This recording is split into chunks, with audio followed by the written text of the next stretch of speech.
afternoon, guys, and I am very, very sorry about this.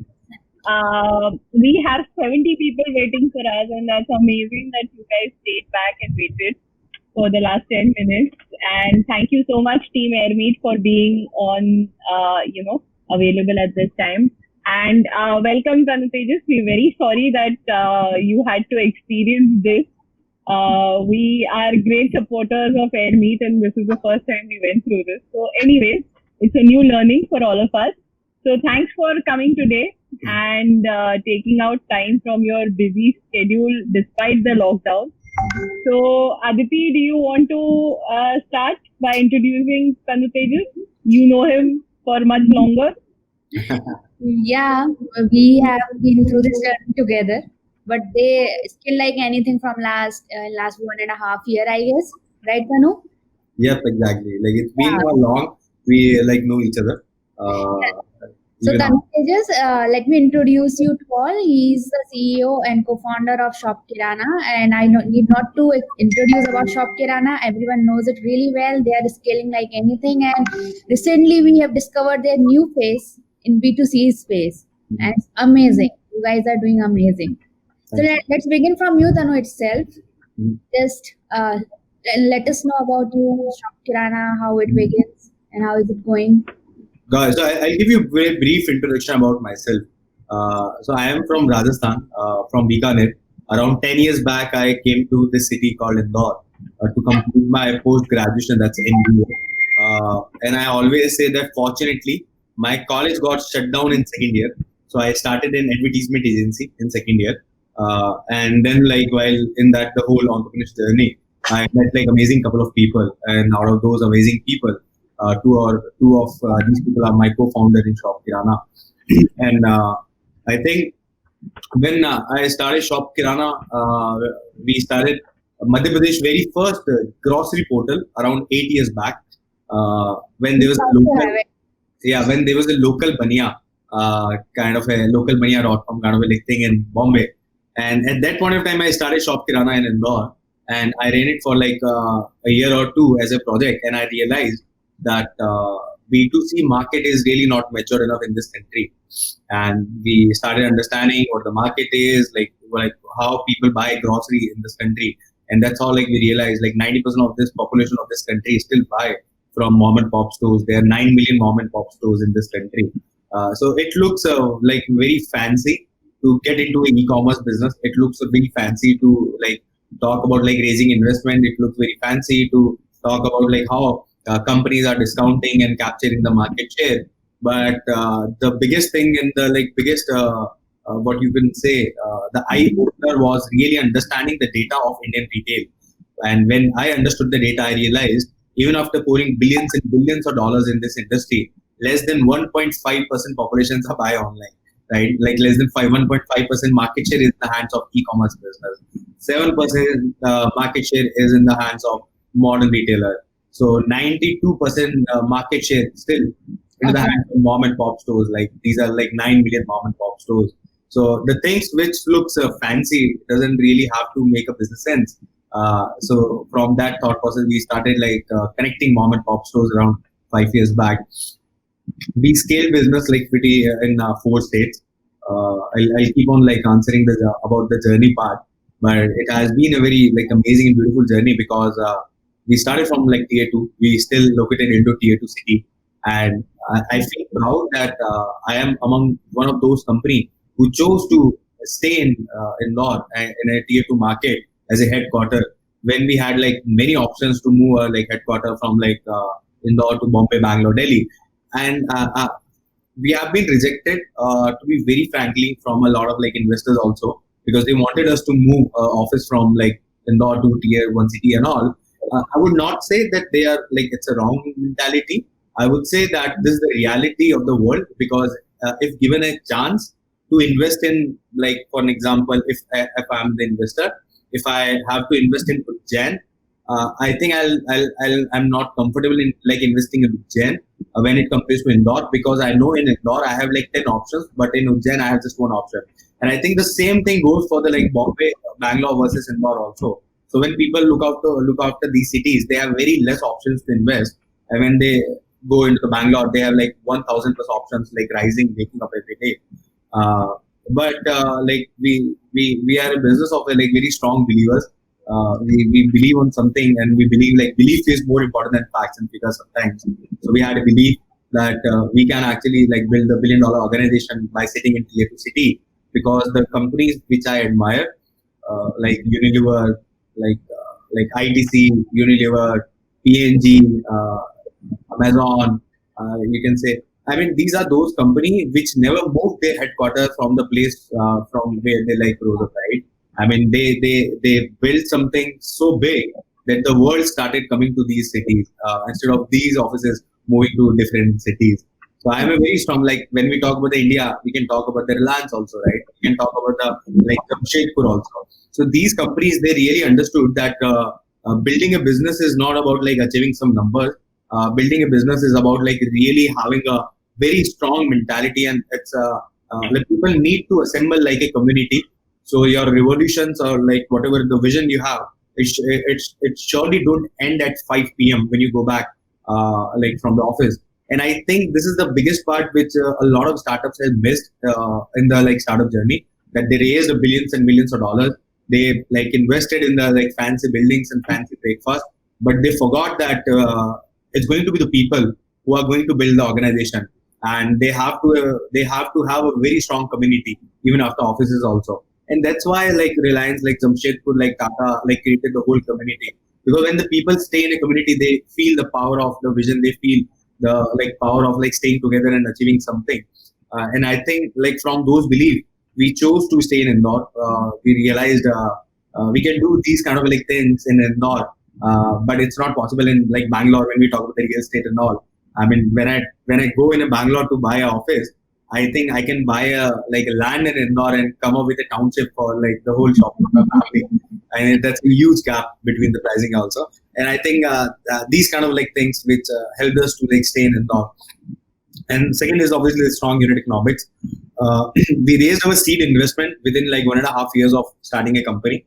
We raised from Incubate Fund, which is one of the largest seed investment firm from Japan. They invested in 400 plus companies all over the world, and we were the very first company from India they invested in. Uh, we didn't scale after raising seed investment, which people scale like very fast. We again like stayed back in Indore. I've heard a lot of time from a lot of people that why we are not scaling. I always told all these people, and like I still tell people that the day you want to build a company for your own self, you will not feel you are in a hurry and you are not in a pressure to really scale by seeing the media or by seeing the competitor that they are scaling. Because I know everyone is burning amount. Like no one is like creating a profitable unit. Everyone is like capturing a market share in terms of like discounting and all. So we wanted to like have a very strong unit economics before we actually get out from a one city, and that's how like we did that. It took us like 3 years in Indore. We stayed in Indore for 3 years. We built the right business, right fundamental business, and then we scaled. And in last 1 year, we raised 2 rounds back to back, in Series A and Series B. We raised both the rounds within like 1 year. And we raised from Incubate Fund, like Incubate Fund and InfoEdge. InfoEdge is one of the largest investor now. It's a Naukri.com. It's a $3 billion organization. I feel as an entrepreneur, I feel very blessed to have Sanjeev Bikhchandani on the board, because I still remember when I was in 7th standard, he started Naukri.com, and after like seeing the whole journey of my whole life, and then having Sanjeev on the board of Shop Kirana, it gives a very different kind of belief, confidence into an entrepreneur. When an entrepreneur come investor invest in your company, and today we are into 4 states and 8 cities. We are operating into in Madhya Pradesh, Rajasthan, UP, and Gujarat. These 4 states we are operating in. That's amazing. Yeah, I mean, Journey to hear about, so can you please share? I mean, as you already mentioned, it's really difficult for investor to imagine if they are investing in a tier 2 city or even a smaller city entrepreneur or any startup, how promising it sounds, but it's really difficult. Yeah. So how did you do it for the first time? I mean, if I talk about this InfoEdge investment, how did you convince them? Like मतलब हाँ हम काफी कहानियां सुनते हैं कि like presentation से close नहीं होता. To be very honestly, like it took us like couple of meetings to reach uh, at the boardroom of like InfoEdge. Obviously, there are like couple of people are involved before you like meet Sandeep Chandani itself. We had like 3, 4, 5 meetings on calls and like different kind of meeting before we met Sanjeev Chandani. But once like we met Sanjeev on a boardroom, to be very honestly, like we didn't share the presentation. It was a conversation. It was just a 2 to 3 hours of conversation. It was about knowing each other, like what we think about the future, what we think as an entrepreneur, and like what our belief is, and how we have achieved what we have achieved. And like we have shown the presentation to like maybe like thousands of times, but I think it was like unimaginable thing for us that in that particular 3 hours, like none of these people were interested. I mean, one of my co-founder asked like Sanjeev and these people that like shall I open up my presentation? And Sanjeev said no, like they're not interested in presentation. They're like, we understand like what you guys are building, so let's like do the talking. And like after 2, 3 hours of conversation, they sent us outside office to wait for 15, 20 minutes. And after 15, 20 minutes, they called back and they said, yep, they are interested in investing. I think that is that kind of like feeling where you like keep on like seeing some magical things are happening like in front of your eyes. Because I mean, in my whole journey of like obviously of the Shop Kirana, we raised investment from many people. From like in the beginning from angel investors, then seed investment from Incubate. Like it never happened that in a single meeting someone said yes, I'm like investing, and that too the person who is running a $3 billion organization. That's an Orchid.com, right? So that was a very different feeling, and we realized that it's more of a about not about the tier 2 city like why they invested in. It's more about understanding about an entrepreneur, like what their belief systems are, like how they think, what they think, like what ambitions are. I never argue and I never complain about that thought process that investors don't invest into tier 2 cities. I believe they don't invest into the thought process of a tier 2 city. So it's not about like investing into a city. They're investing in a human being, right? And that human being need to show the maturity of having a vision of a tier 1 city. I mean, they're like people work 18 hours a day, and in like when we like when we started like our headquarter in Indore, we came up with a thought process that we want to be located into tier 2 city, but we want to have a mindset of tier 1 city, because in tier 1 city people really don't have time, right? They just working and working and working, and they have like so big ambitions. And I would not say that it's not like wrong, but to be very honestly, not a there's not a single one company who became a like such a big giant $1 billion organization. That's a profit making organization from tier 2, 3, 4, 5 cities, right? So it's not like arguing on something which is data is not there. The data is also saying there is not a single company. But again, किसी ना किसी को चालू करना पड़ेगा. So we thought why not us if we have that strong belief. So Sanjay, we have a question which is coming actually, and it's coming quite some time. So it's Nimesh from Appointee, and he's asked you that how did you find your first investor while staying in Indore? Was it an inbound interest or an outbound interest? So we never found any investor by staying in Indore. So one of my like co-founder always outside of Indore. He travels 25 days a month. And I strongly believe that fundraising is it's a full-time job. Like for a person like who runs like sales, there's a person who runs operation, there's a person who runs like HR. So there are different departments in a company which needs to run like 24/7. And fundraising is also that job which has to happen 24/7. So it's not like someone is going to come like knock on your doors and like they are going to offer the amount of money. Because what happens, like we as an entrepreneur, I believe we live in an illusion. For an example, I was like giving it to my internal team a couple of days back, where in Zaruri we launched into a new city, and like everyone was very happy. And next day we had to roll it back. Like within 2 to 3 days, we had to roll it back, and we rolled it back because of some technical issue. But to be very honestly, we didn't get any enough number of orders also. So people were cribbing that why we didn't like receive those number of orders which we used to get in Indore. And I said, because we are living in an illusion that we launched into a city. So like city is not aware that we launched. Like only the shop kirana employees are aware that we launched. So we live in an illusion that when we like post something on a Facebook, we feel that we have launched into a city. But in reality, there are 3 million people living into that city who are not aware about your product, right? So I believe that obviously, like for raising investment for any kind of a deal, you have to go out from Indore. Like we don't have like that kind of like investor mentality in Indore. It's not about the money. Indore, like we have like crazy entrepreneurs here. We have like crazy money out there, but it's the mentality of investor is not there. The people ask for fucking 40% of a stake in seed investment. So the person who asks for 30%, 40% of the equity in an investment, they are surely not the investor, and they really don't know how they are really going to get an exit from the company, how an investor earn money from an exit. So we realized from this thought process, we had to go out from Indore outside. And so one of my partner, like Sumit Godawat, they like do this job 24/7. Like this is like number one priority of this guy.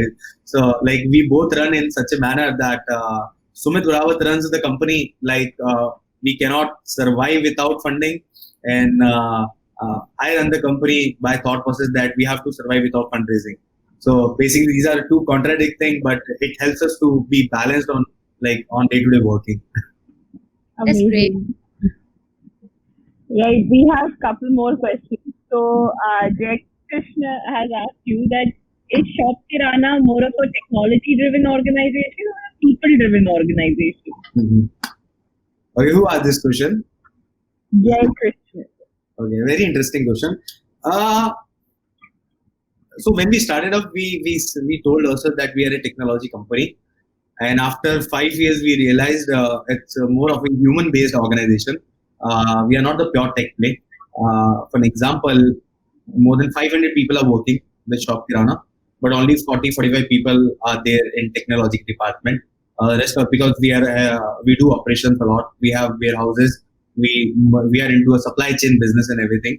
And then when we studied a lot and we realized that every business need to adopt the technology. So until unless you are a Facebook where the whole company runs on the technology platform, so you don't have like operations, you don't have anything. So everything is a tech based, right? So you can sit and like in a room, you can have like 16-25 people in your company, and you can still go at the global level. But when there is something in your hand and you need to pick from A point and you need to deliver to B point, it cannot be just a technological company. So like Amazon might say that they're a tech company, but when you see how many people they have apart from tech, they have like more percent of the people apart from tech, right? So I think it's just like putting a tag of a technology because people have a belief that technology companies scale better than other organization because of having this scalability. But I believe as a businesses, every business need to adopt a technology, and there are very few businesses which can run without humans. So I really I struggle to figure out how like I mean like Facebook, right? But Facebook still have offices in India. So what these people do? So it's not like technology company don't need to have the offices and they don't need to have a sales and marketing people.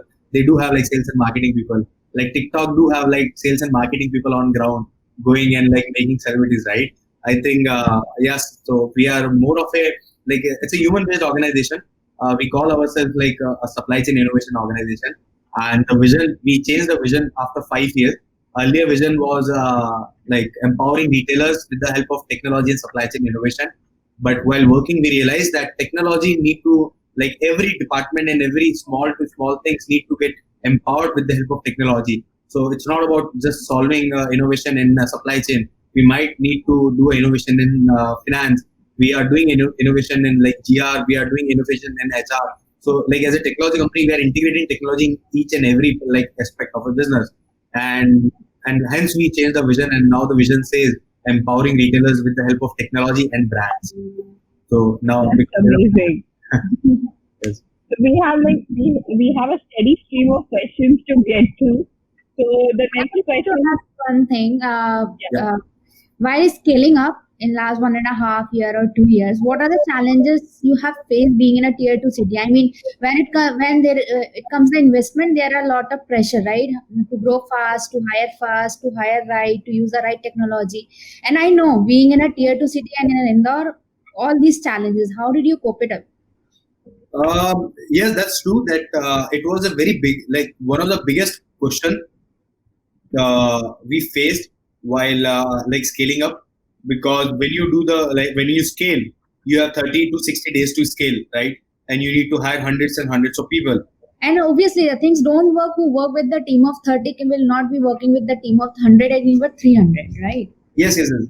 So it was the biggest challenge for us. Like when we raised Series A, we were like 30, 35 people, and within 6 months we were 1,000 people. So it was like very big thing for us that from 30 to 1,000 people within 6 months.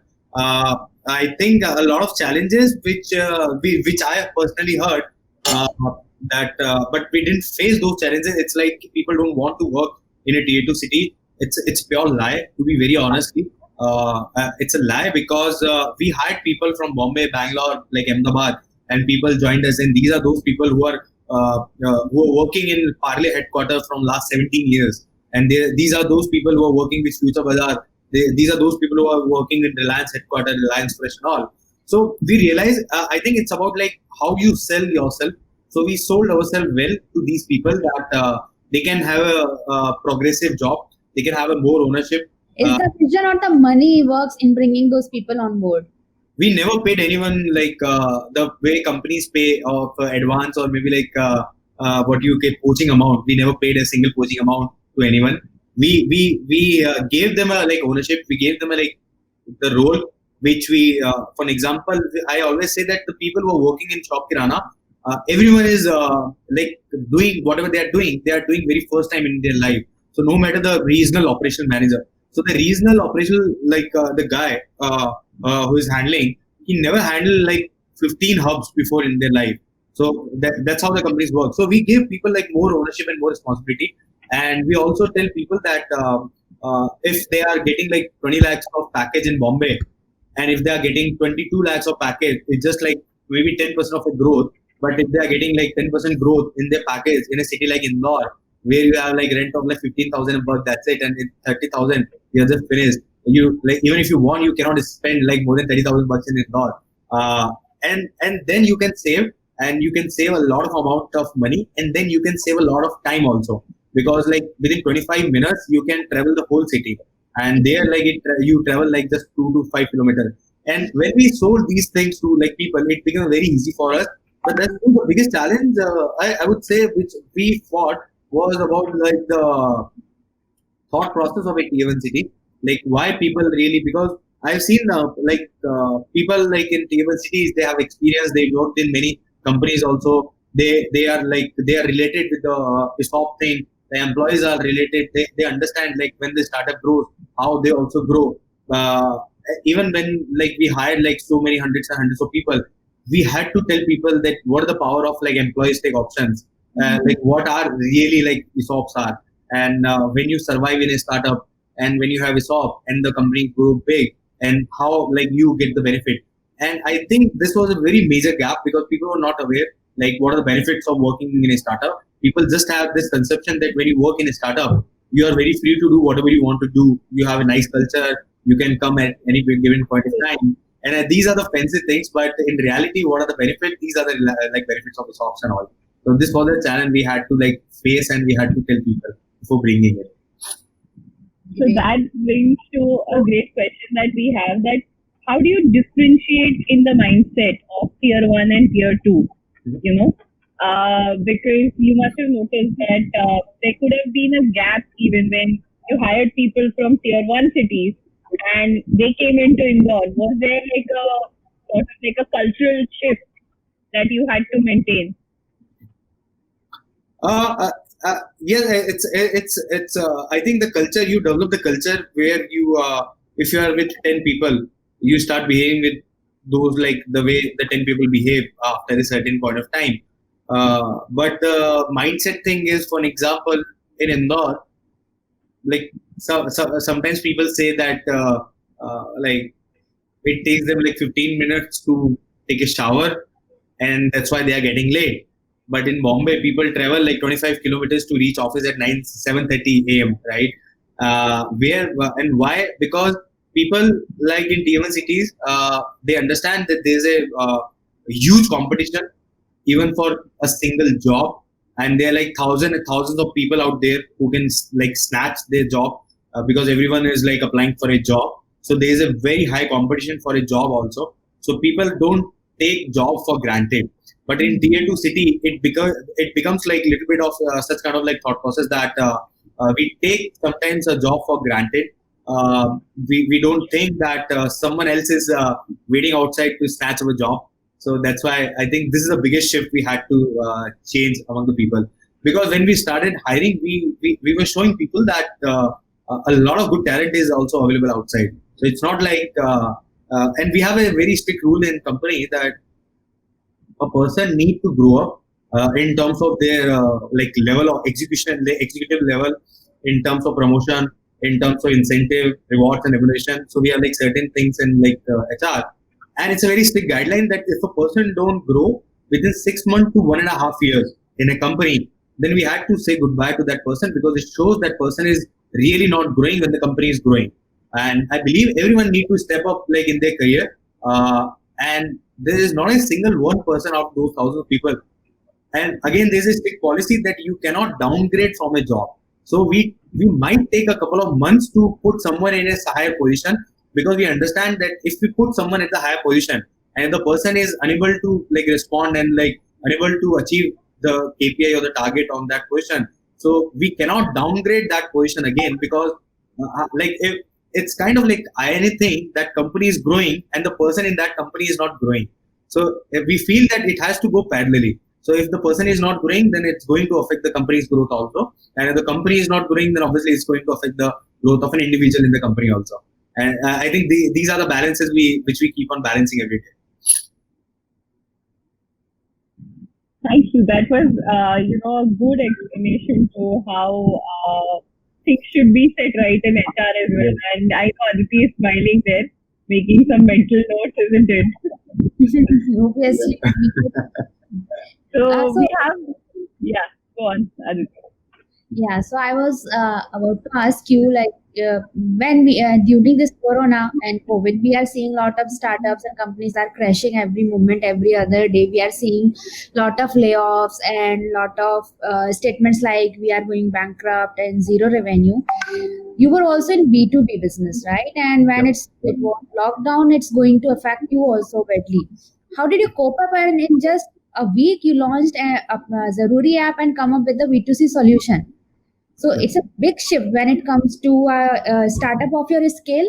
Shifting the entire operations from B2B to B2C is a big challenge. How did you manage it? And how did you keep the team intact? So Aditi, when this lockdown happened, as like we were connected with global community, so we were seeing this pandemic is happening, like investor from Japan and China also. So like before like country went into lockdown, we were seeing other countries going into lockdown. So we made ourselves ready before like really country like went into lockdown. And before the lockdown itself, we made an announcement in a company 4-5 days back before the lockdown that we are not operating now in office. So we assembled a team, created a Corona community team, so that any person in the company if it's gets affected or requires any kind of help, so they should reach to that particular community, which is the Corona community inside the company. And within 24 hours, we made an arrangement of all the technological things and all the necessary resources so that people can work smoothly from their like remote locations. And then this lockdown happened after 5 days when we were like staying from home. And like when this happened, we realized before lockdown that like no one can stop a grocery like from any place.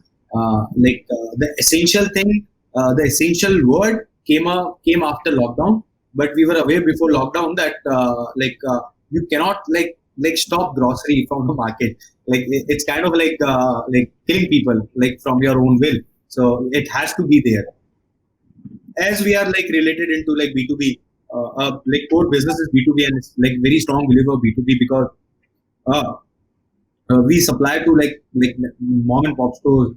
If I talk about Indore, we supply to like 5,000, 7,000 mom and pop stores in a city, and these 5 to 7,000 mom and pop stores, the kirana guys, they supply to 90% of the population of the city, and rest of the like 10% population they go either via online channel or via like modern retailer like the big like Metro or Best Buys or Reliance or DMart, all this thing. So when this happened, we made ourselves like very strongly ready for the B2B itself. But what happened in Indore that Indore has become a red zone, and the collector of Indore came up with the thought process not to allow a Kirana store also to get open. So we didn't face this issue in other cities. Other cities, like we started having like huge demand because everything was shut down except Shop Kirana. Like no supplier was there, no distributor was there, and only Shop Kirana was working. So like there's a like high spike in terms of demand, high spike in terms of like order value, like retailers started coming up and all. But in Indore specifically, this thing happened that we also had to stop because there was no Kirana shop also open. So like as soon as the virus or the cases of viruses started like rising up, the Indore collector or the Indore local administration they took a call that they are not going to allow anyone for the next 10 days, not even a Kirana store, not even an online company, not even a modern retailers, and they were making some plans. So in that particular plan, I found an opportunity that by sitting in tier 2 city, and as this is our home and it's our headquarters, so I feel it's more of a responsibility, and like we as a company can think of it as a responsibility than the other organization of the of online organization who are like which is Indore is one of the city for them, but like for us it is the city. So we started connecting with like local administration, we started connecting with the government official, we started approaching them with a plan that how the city should operate in terms of like this make how if you open up the Kirana store also, then what model should work. And I personally, honestly, I never wanted people to go out from their home because the thing which we are saying today, it's not scary. To be very honestly, scary is yet to come. The worst thing is yet to come. But I mean, when I'm scared. yeah, I don't want to scare, but I just want to tell the truth that we haven't seen the scary part yet. It's a good thing that the country went into lockdown before really we saw the peak. And so I honestly never wanted a person to go out from their home. And I know that if a person go out from their home to buy grocery from the Kirana store, it makes their life also risky. So we made a plan with government. We pitched government that this is the plan which we wanted to do. As we are a FDI company, we have foreign direct investment, so we are not legally allowed to make any invoices to the direct end consumers. Else we would have done within 24 hours.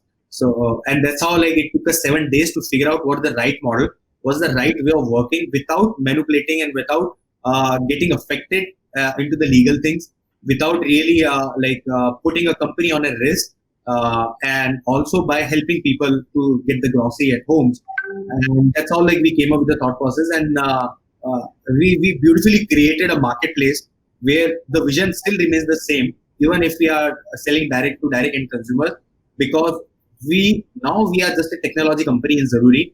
We came up with like mobile applications. I mean, creating a mobile application is an easy job. Like a smart people can do within 24 hours. It took us like 2 days, 2 to 3 days. But the biggest challenge was to understand the business model. I as a company, we never do anything for a temporary thing. If you're not if you don't have a belief that we want to like take it for the next level, or if you want to like keep it like even after alive after they lift up the lockdown. So we wanted to create something for the very long. So we created a marketplace. A retailer become the seller on the platform on Zaruri, and retailer. So whatever the order we get, in reality, on paper, it's not Shop Kirana is getting; it's that particular retailer is getting, and that's how retailer make the invoices. That's how retailer earns money, because we felt that if the retail stores are also not open, so what about like how retailer is going to run his family?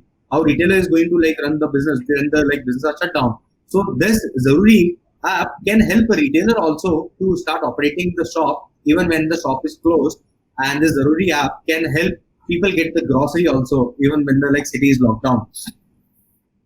And it's a very crazy experience because we never faced a B2C experience before. I mean, we are privileged enough that our retailer, which we call a customer, is not a tech savvy customer. You don't feel that social media is the like biggest power. If something goes like bad, he just like pick up a phone and like abuse over a call. and then we go back and keep on servicing. And B2B, and the beautiful thing about B2B is it's a two-way relationship. It's never the one-way relationship. So sometimes we do mistakes, sometimes the retailer do mistake, and it's a human-to-human connection because there's a finite number of people which we need to deal with in a city. It's not like we need to deal with 3 million people in a lot. We just need to like connect with 5,000 retailers, and by connecting with 5,000 retailers, we contribute like 60% of the grocery into a city. And so our fundamental was this, but in B2C something crazily happened. Whatever the adoption we received in B2B in 5 years, we received the same adoption within 10 days in B2C. Uh, Whatever the abuses and the like the bad mouthing or maybe like the slaps which we received in a very closed door in last 5 years, we received everything within like 30 days on B2C. And like to be very honestly speaking, I I all of a sudden started showing empathy to people like Zomato, Swiggy, like Big Basket. And I'm like, people do mistakes, right? I mean, because what happened? It's not about like having a Josh. It's about having the right model also. Because we started getting like thousands and thousands of orders. We are not specialized in like picking up a small orders and like delivering on bikes and all this thing. We have a very set supply chain. Our demand points are set, fixed. Our supply points are fixed. It's not like Amazon. We are roaming every day and like figuring out where the customer lives. We know where the customers are. So our whole backend was like designed in this manner that everything is fixed. And in B2C, something like happened which we never saw before.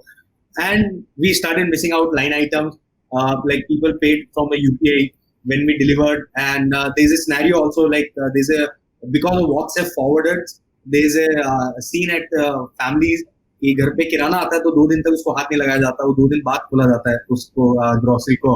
And after 2 days when people are opening, they realized कि few line items are missing, and then they started complaining. I personally handled one customer out of like 4,000 rupees ka order tha, and we missed one line item, and it was 45 rupees of like sanitizer, and the person like gave a warning of a commissioner, and he said like he's going to go for the court. And I honestly like I can laugh on this like platform, and I was laughing that point of time also. But we had to show the empathy, and I told my people. I mean, we don't have a call center of like 200 people, but all of a sudden, what really happened to people who were in sales and purchase and supply, everyone like started picking up a call. Everyone like started behaving on as a call center because we started like receiving so many calls, and we were very on a very fixed mindset that people are going to behave in a very bad manner.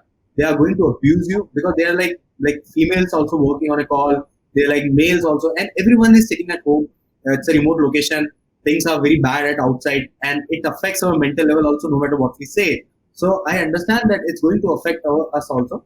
So I told my team that like be ready to listen to all the abuses, because when you hear the abuses, you need to understand from the other point of view also, because that person is really in a need of like a grocery. मतलब किसी घर में दाल नहीं है तो नहीं है, or they are just expecting you to deliver that dal, and if you're not like delivering that particular staples or rice or atta, so like take that gali. It's okay. I mean, like you can still survive because I mean sometimes what happens like you go out and you understand that sometimes in life like numbers are not those things which you really go forward.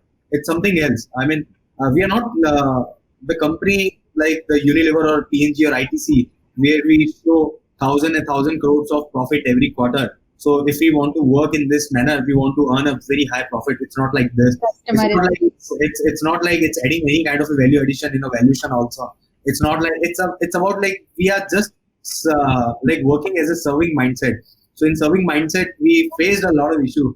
And to be very honestly, I really don't want to get into B2C after this experience. I am very happy.